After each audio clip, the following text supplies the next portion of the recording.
Donc sur le site de Ploudaniel, il y a eu implantation d'une équipe appartenant au département de génétique et d'amélioration des plantes dans le Finistère, dans une zone de production de plants de pommes de terre, donc particulièrement favorable au maintien du matériel végétal en bon état sanitaire. On a des conditions de pluviométrie et de vent qui font qu'on a très peu de pucerons, les pucerons étant les principaux vecteurs de maladies à virus.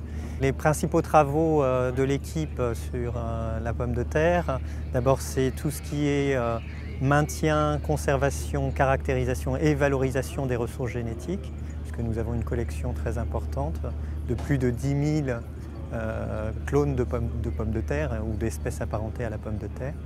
Et puis donc on a un volet de recherche dans nos activités qui concerne principalement la résistance aux bioagresseurs chez la pomme de terre.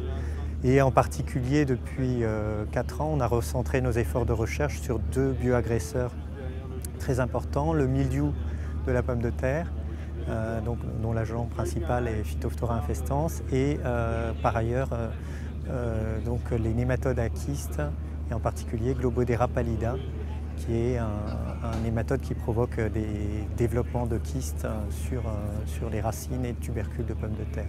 Qui dit génétique ne dit pas forcément OGM, au contraire, donc on est plutôt dans une démarche d'utilisation de toutes les techniques conventionnelles de sélection et de création de matériel.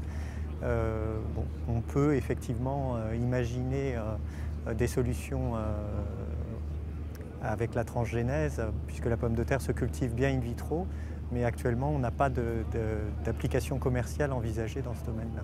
L'INRA est en convention depuis 1969 avec une association qui est l'association des créateurs de variétés nouvelles de pommes de terre, ACVNPT, qui regroupe les 4 obtenteurs français. Un obtenteur est un créateur de variétés, de variétés nouvelles en fait. Dans cette convention, il est prévu que l'INRA ne fasse pas de création variétale, mais confie du matériel amélioré, on appelle ça des géniteurs améliorés, qui portent des caractères d'intérêt, les confie à cette association qui va ensuite les exploiter, qui est chargée de valorisation. En fait. Les géniteurs améliorés sont créés en utilisant toute la variabilité génétique qui est à notre disposition. On va explorer toute la variabilité génétique qui est à notre disposition.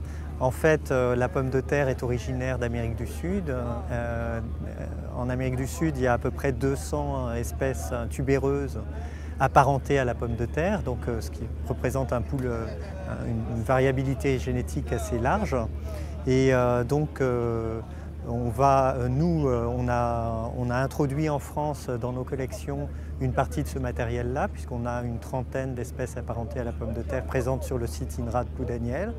Et on va donc explorer cette collection, voir dans cette collection si on a des gènes intéressants qui permettent de répondre à la question posée. On va ensuite essayer d'introduire le caractère d'intérêt qu'on a repéré dans l'espèce apparentée dans l'espèce cultivée. Pour créer un nouveau géniteur, il faut tenir compte de plusieurs paramètres, donc en particulier l'éloignement des espèces que l'on souhaite croiser.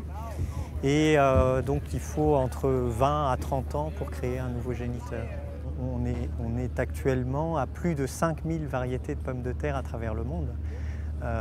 Ça vous montre un petit peu, à partir d'une seule espèce, combien on a pu avoir de variabilité et exploiter cette variabilité pour obtenir des types qui sont pertinents pour telle situation, bien adaptés à tel autre terroir, etc.